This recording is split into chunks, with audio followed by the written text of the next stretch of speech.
everybody, it's Yvonne and back here with Freightbrokerchic, and today I have back with me the M.T.O.G, the master trainer himself, Dexter Levette. So yay!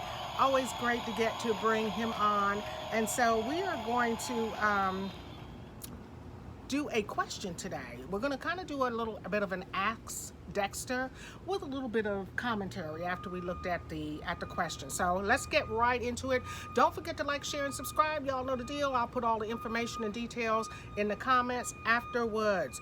So, okay, it says, the question is, we have a full load that has been rejected.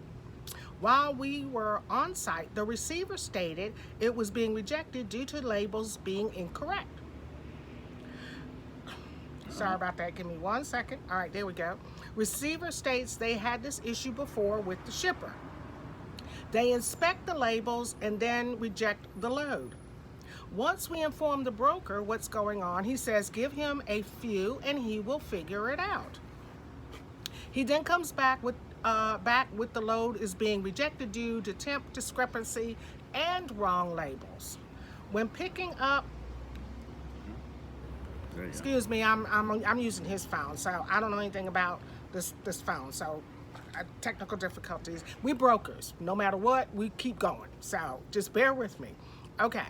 So when picking up the load shipper and BOL were adamant about the temp being 22. Even had the driver sign shipping instructions stating 22 degrees.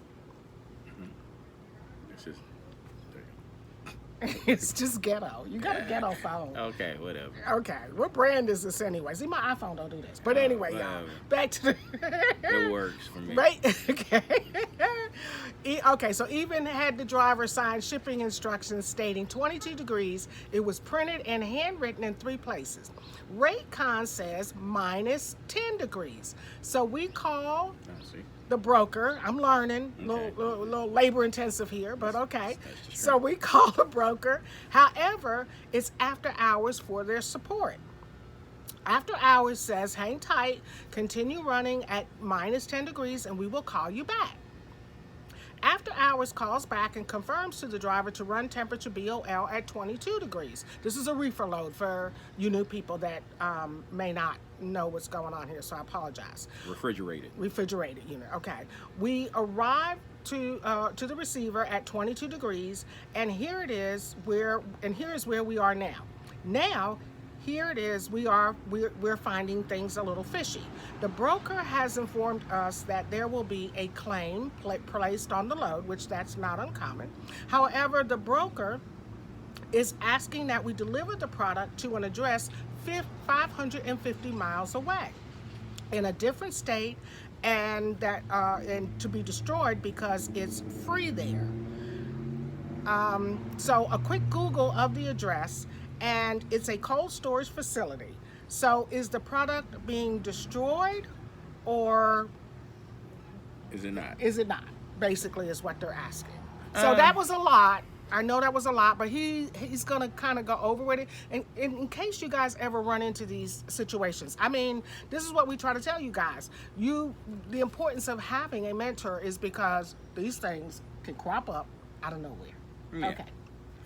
So it sounds like what's going on, even though they have a claim that has been placed on the load, they're still trying to offload it and sell it. And so they've probably drove into this other cold storage because they've actually called ahead and somebody there says, yeah, we'll go on and take it. So it's also a way to not get into a claim situation with the actual shipper or the customer, where the customer still makes the money, might make a little bit less, but nobody really wants to get into a claim situation because that's a bunch of insurance, that's a bunch of calls, phone calls, photos, emails about what was going on with the load and all this stuff. And it's kind of like if anybody can stay away from the claim, even the insurance people or even the shipper or even the carrier, everybody tries to stay away. Now sometimes it has no, if there's an accident on the highway and a truck flips over and the whole load's destroyed, you got to do a claim. There's no way around it. But but this load is still viable. It was kept at the right temperature. 22 or 10 degrees is still below freezing, so it can be reused and resold again. So they probably took it to another cold storage that has that same product or a product like it that they can actually substitute it for.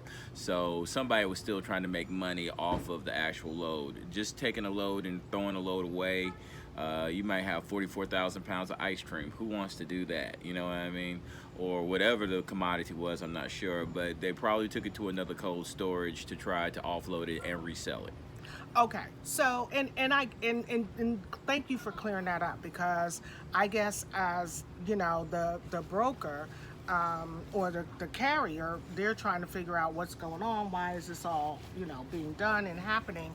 But for me as the broker, I'm going back to, how do we avoid this? Like, should because I probably would have, you know, once I saw the discrepancy, well, they did say it was after hours, but we are after hours. There's no Well, but I mean, was there not a way to avoid this? Like, say, hey, what is a negative, or am I not wishing really, too much? because you see, the receiver has specific, whoever the receiver was that rejected the load has specific criterias that they want their product made to. Okay.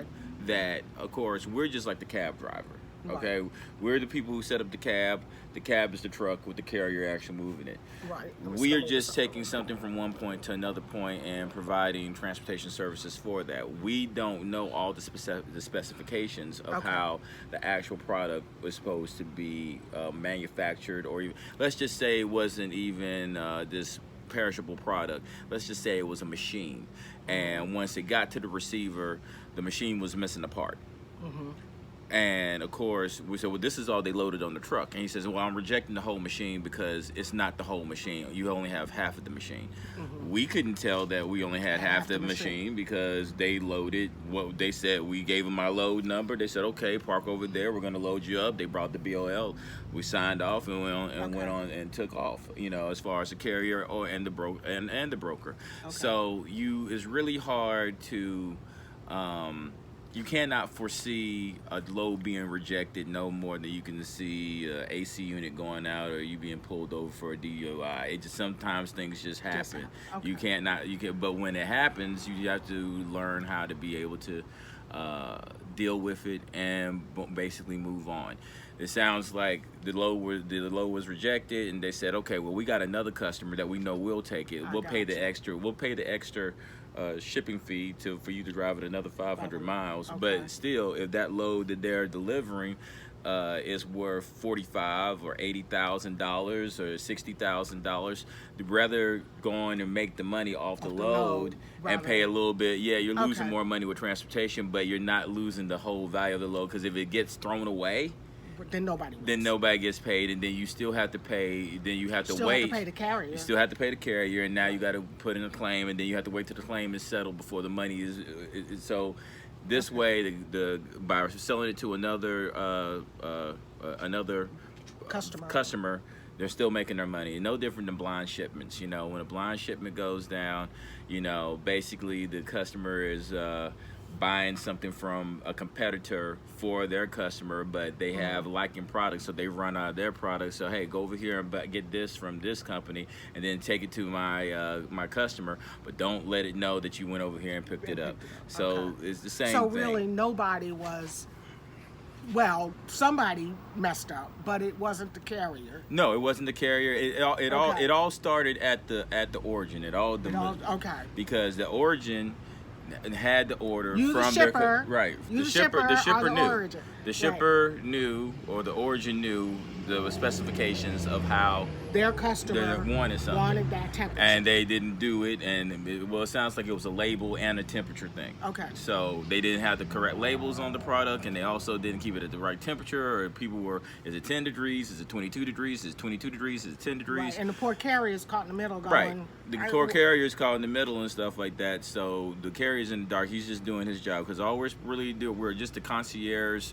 We're really just a concierge freight taxi service. Correct. They call us, we call the carrier, go over here, pick this up, take it over here, drop it off, sign the BOL, turn it into a POD, send it back, get paid. That's the whole situation. So you don't know if the origin or the manufacturer or the shipper did what their customer needed to do until the customer gets it and says, hey, this ain't right, we're not accepting it. Gotcha. So this time we actually will side with the carrier, and really it was the shipper's fault. Yeah, the whole kit and caboodle. Yeah, the shipper was at fault.